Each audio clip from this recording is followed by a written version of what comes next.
Hello, Wine and Dine listeners. This month, we are going to be featuring a winery called Hanson Vineyards. This is a family-run winery. And the really cool thing that we found out when we were visiting this winery is that the winemaker originally went to college in Ithaca, is from Oregon, but went to college in Ithaca, spent some time in Washington, D.C. He was super cool to talk to because he was more in the lawmaking side. So we had a little conversation about that, and then moved back to Oregon and his family farm with very, very deep roots in the area to, which I loved because they actually have that family farm and very deep roots. Of course, I loved that it was deep roots with Rooted Planning Group, but we had a chance to actually talk with them, with the winemaker when we were there. So much fun. If you want to follow him on Facebook, Instagram, and Twitter, it's Hanson Vineyards.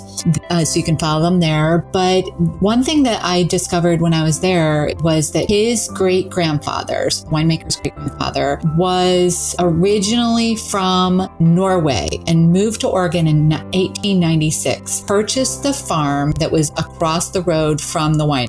They then took the property into a winery in 1930. So that's when it says very deep roots. That's what they mean. Well, let me tell you, we love their wine. Of course, they had a good Pinot Noir. That's what Oregon is known for. But today, what I'm going to talk about is their Gamay. The Gamay Noir is one of the different grapes that exists, and we loved it. It was unique.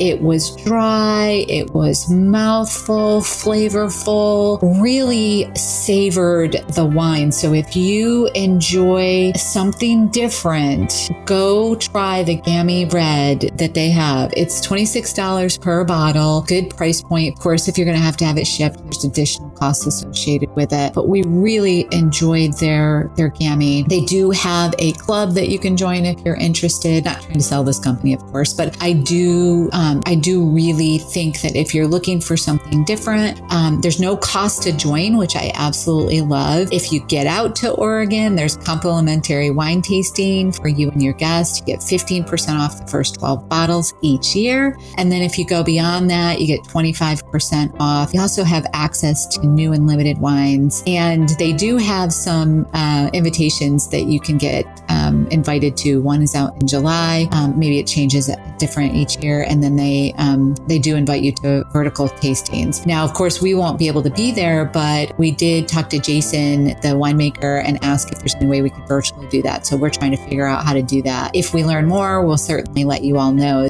One thing that I loved that Jason said to us is whether you're a wine connoisseur or a novice, I should say, he's very open to questions. And he really, truly embodied that. So, he said no questions are a dumb question. And we can usually get pretty deep in the weeds if you want, which is what we loved about our conversation. So we'd love for you to hop out onto their website, explore them. We're going to post a link in the Facebook page. And if you do happen to buy anything from them and he wants to know how you found out about us, just drop our name, Amy and Brent Irvine, or Wine and Dime Podcast. Thanks, everyone. We hope you enjoy the rest of the show.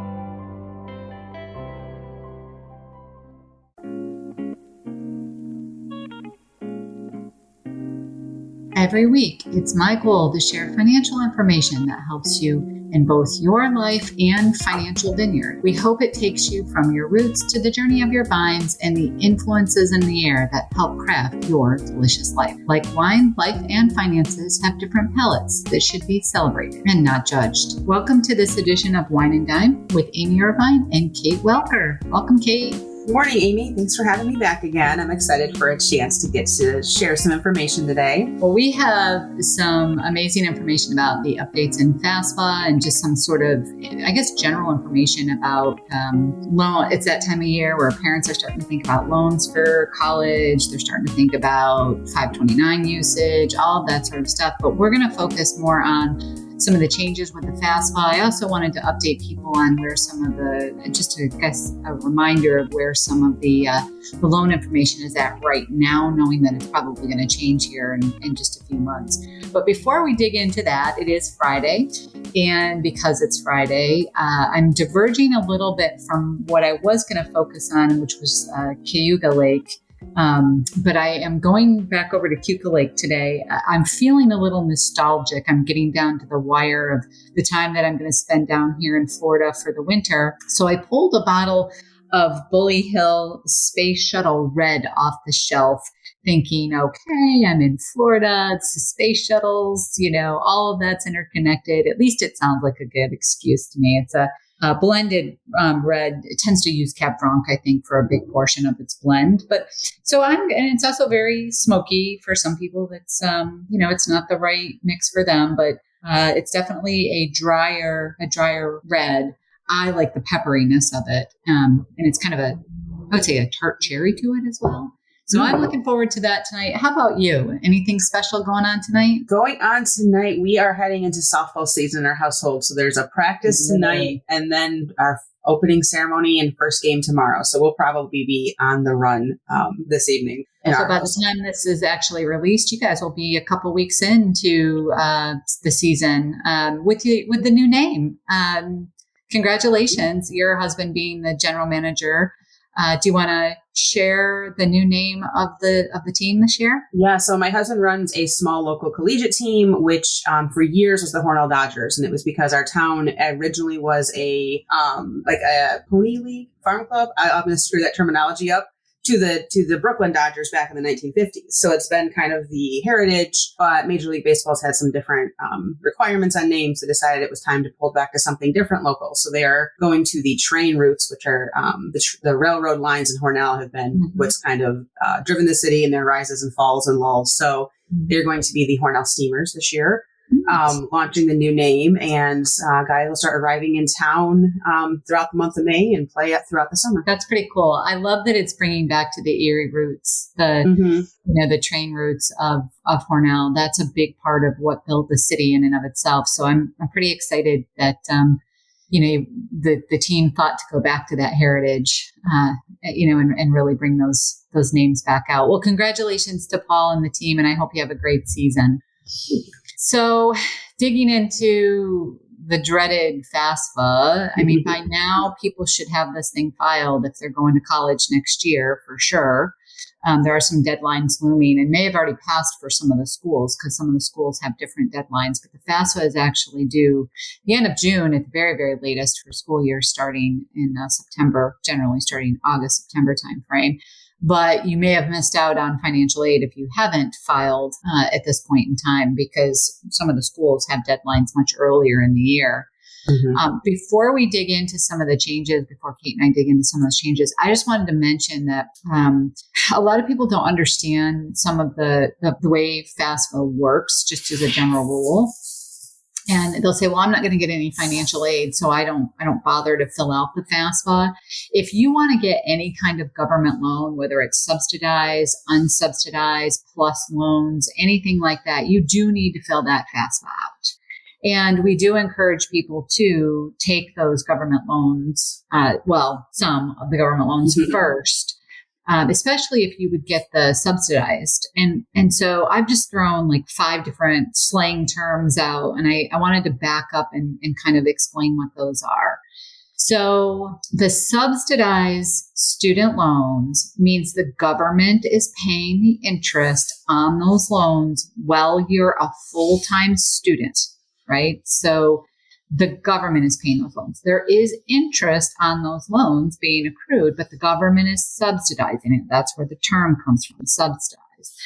Unsubsidized loans means the government isn't paying the interest rate on those loans, and the interest is accruing while you're in college. So you don't have to make a payment, but the interest is accruing. And at the end of the loan, they say it's capitalized, which means it's rolled into the principal of the loan, and your student loan payment is based on the interest plus the principal that you borrowed. In a lot of cases, we'll say if you want to keep that loan amount down, then pay the interest that accrues throughout the course of the student loan while you're in school. It's a small amount that's accruing, but at least it keeps the loan at the principal only, and it doesn't capitalize at that point in time.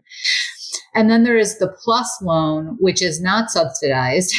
And there is the parent plus loan, which is something that students use in undergrad school, parents use, I should say, in undergrad school. And then there is the grad plus loan, which is something you use in graduate school. So hopefully that explains that a little bit better. And the other thing that I just want to mention to people is, in addition to those terms, one thing that you should be aware of is origination fees. This has been something that I didn't realize recently that a lot of people were unfamiliar with.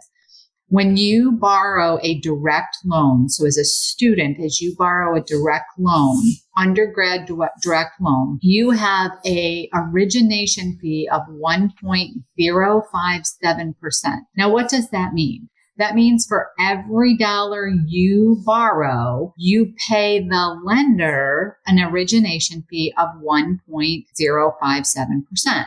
So if you borrow $5,000, right, just because I'm just using easy math here, if you borrow that, then basically you're paying the lender $52.85, and the rest goes to the school to help pay for your loan. Now, a plus loan, a parent plus loan, has an origination fee of 4.228%. So that same $5,000, if a parent borrows it, you pay $211.40.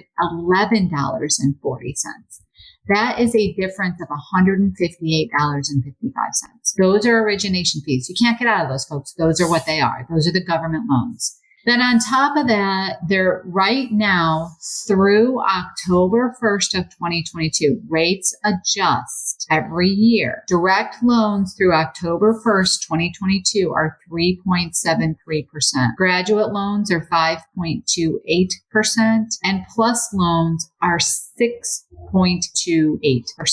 I'm going to reiterate, those adjust. Now, if you lock it in, you lock it in.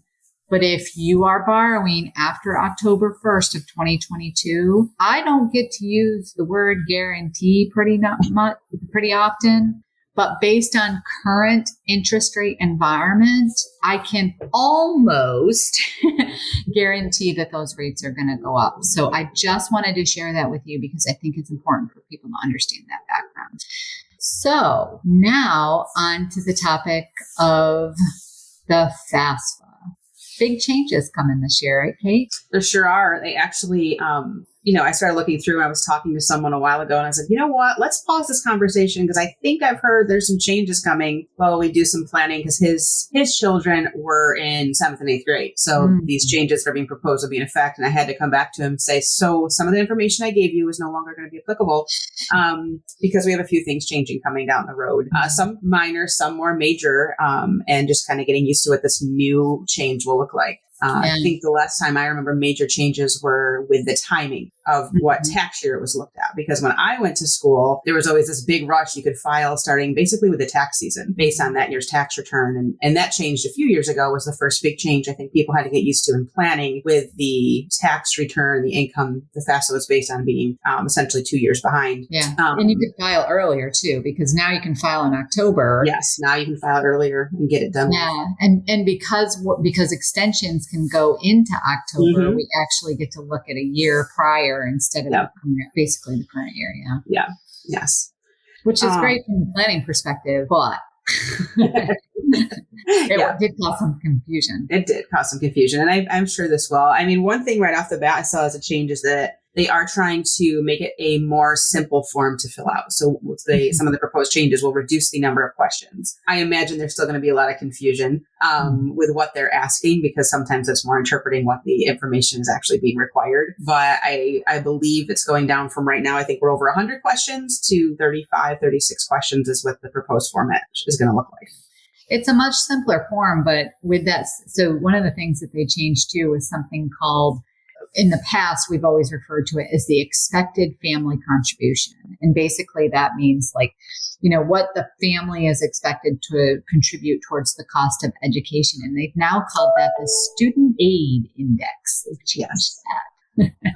It's different, mentally switching. And I believe some of the confusion before with the expected family contribution came from parents who'd say on the forum, your expected family contribution is $8,000 and might think that's really all I'm going to pay. Well, in actuality, that wasn't the case. It was sort of when it came to how much federal aid you were eligible for, not eligible for, and what your institution was charging could be totally outside of that realm. So it wasn't an anticipated number where this anticipated family contribution or the student aid index, is supposed to try to help with some of that. Sort of shifts the conversation, right? Or sort of shifts the numbers. So like you were saying in the past, I think when people saw that expected family contribution, they'd see, let's say it's the $8,000 that you just mentioned, right? They'd say, okay, well, if tuition is, $20,000, then I should only have to contribute $8,000 and all the rest is going to be covered by aid. Well, that's not necessarily true. Right. Now the student aid index is kind of shifting it and saying, this is what you should expect for aid. Yes. Right. So they're giving you a number saying you should expect $4,000 in aid based on the colleges that you've applied for, kind of thing.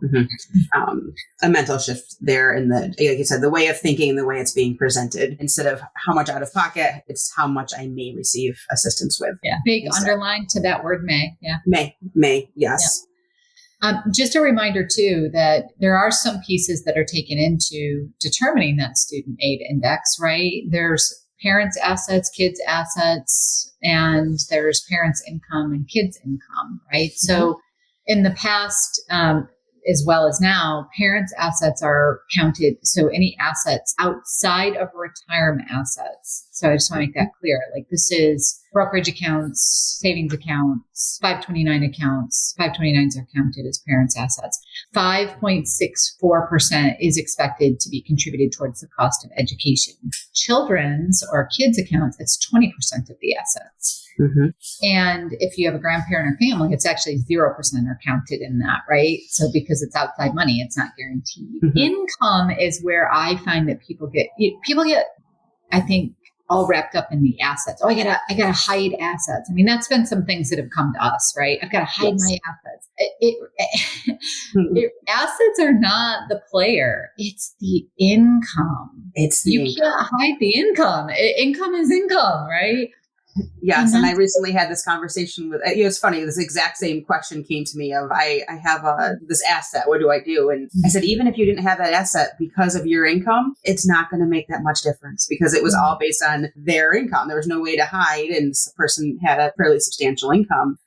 All the strategies around the assets reduced some things, minuscule amount, but it really came down to how much income was there that affected this person's plan anyways.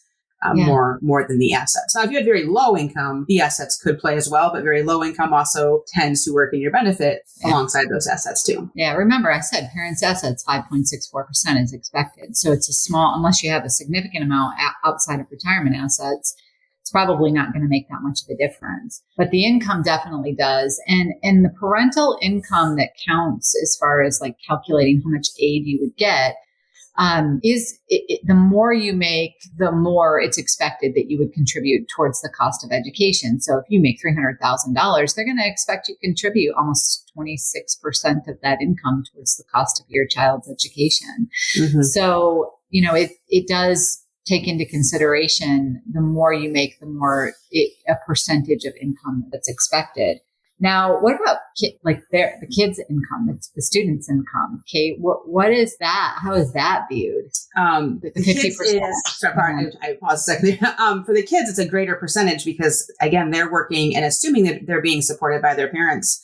So for a child, it's 50% of their income is going to be included in that. And we don't want to discourage children from working, but again, to be aware of the impact on financial aid that their income could have on that. If they make $3,000, the expectation is they're going to contribute $15,000 towards the cost of their education, books, that kind of stuff. Yes. One of the changes, though, let's talk about that, is the grandparent side. This is my, I think, most excited change. I'm most excited about with the changes coming because we would work in advance with clients to advise if grandparents have, say, 529 funds are going to contribute to education to wait until the third year of education when you're beyond that FAFSA deadline. But now that does not count against you or in your income or cash available part of the Unearned equation. income is what they called it, I think. Yeah. Yes. So that's now dropped down to 0 for the FAFSA as a contribution piece. Now, the one piece that I want to make sure that people understand is if you have to fill out a CSS profile, that could still count at 50%. So it's something that you want to kind of take into consideration based on the school, but more and more schools are dropping that too. So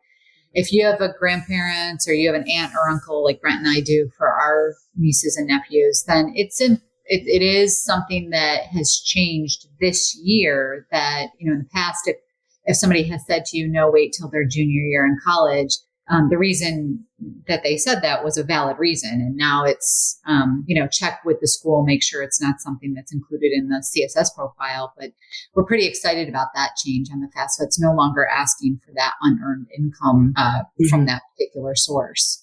Let's kind of talk about two other changes that are not as beneficial.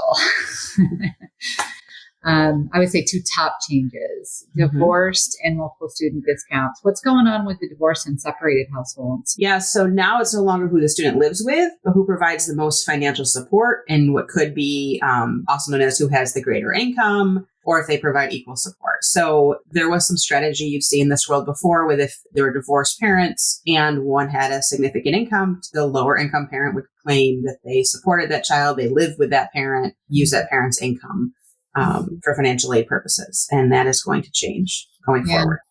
So if you lived with, let's say dad made the lower income, mom made the big income, and you lived with dad, you could use dad's income on the FAFSA. Now they've shifted to say, well, does mom provide 60% of the financial support? And if so, then it's mom's income that you actually have to claim. It doesn't matter that you actually dad. So that's a change that people should really be aware of.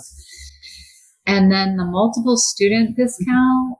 Yeah, so there used to be a discount if you had multiple students in the household enrolled at the same time. And it was family members. So there could also be a parent and a child, but typically we'd see multiple children enrolled in school at once. And a 4 to 6 year education time frame, you could have 2 or 3, possibly 4 kids in school at once, which would really help that financial aid calculation, but that is also going away. So now there is no, quote, discount for multiple members attending school at the same time. It ties back to that student aid index, unfortunately. So if you are falling into that particular category, then the need is very likely going to go up from what the family's expected, to contribute towards the cost of having 2 kids in college. It's not going to necessarily reduce where it would have reduced to the expected family contribution. And when you think about it, when you had 2 kids in school, it's not like it looked at the situation and said, oh, well, your expected family contribution is $25,000. So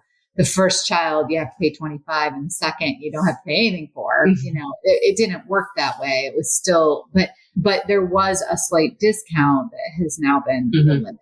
So that's something, those are probably the top changes that are coming in 2022 to 2023 that people should be aware of. And I think that one of the things that, we would encourage people to do is, normally we're pushing people in October to get the FAFSA filed, but I would think that this particular year, you really want to start the planning process, I would say as early as late August into September, because if you're not doing it already, because it is going to be a different year. The outcome is going to be different this year, and you should be aware of some of these changes so that you're not shocked come October season when you can start filling out those FAFSAs. The other thing that I say is please get the FAFSA in early. The earlier you get it in, the more aid you are likely to receive. The money dries up. It dries up. So the earlier you get in, the earlier you're likely to receive school aid. Doesn't matter on the government side for loans, but it does matter if you're getting some of the government aid. And I don't count loans as aid, but some people do. But I've always had that argument when you get your award letter and you see like the direct loans that are listed there. I'm like, that's not an award. No, that's not an award. That's not a scholarship or a grant. You got to pay that back. Yes. But get it in early. If you have questions, make sure you reach out to the school's financial aid office. That's what they're there for. They're there to help guide you with some of those things. But the earlier you get in, probably the more helpful they're going to be, because it's just like tax season. It starts to wear on them too. And when it gets towards the end, it's a little stressful. Mm-hmm. Kate, any other thoughts or tips or anything else that you want to bring up around this particular topic? The only thing I would add, you had mentioned communicating with your office, and potentially this year too, there may be some hiccups with the form and the online process. So don't be afraid to reach out and be in communication, even after you submit your form, just to make sure everything's set there. And then if you do want to update your estimates, if you've been filing for kids that are in school and you want to see the impact it might have, they'll be updating as well through the FAFSA website or studentaid.gov. There is actually an aid estimator calculator that you can use. I'm not sure if they've updated that with the new information going forward, but that's something you could take a look at. It takes about 5 to 10 minutes to do. It's not exact science, but at least it gives you an estimate of what you might be looking at before you head into filing the actual forms. Yeah. Well, we hope that you've enjoyed this podcast. I know that it's a lot of information. We'll try to have a reference sheet for you guys out on the show notes and on our website. If you like this type of topic, please let us know. We are always willing to explore it a little bit further. We encourage you to share this with your friends through Facebook, LinkedIn, Instagram, and Twitter. And as always, we want to hear from you and hear any questions that you have. Also, don't forget to rate us on iTunes. The more people go out and rate us, the higher we fall into the search engines when people are looking for information like this. And we just want to make sure that the most information gets out there and the most accurate information gets out there as well. So thanks everyone for listening. We hope you all enjoyed the show. And that will about do it for today's episode of Wine and Dime. You can contact Amy through the website, www.rootedpg.com, or amy@rootedpg.com. You can also follow us on Facebook and Instagram @rootedpg for the latest news. And if you have any questions, comments, or topics you would like to hear about, feel free to let us know. And don't forget to rate and subscribe the show wherever you get your podcasts. And again, thank you for listening, and be sure to tune in next time.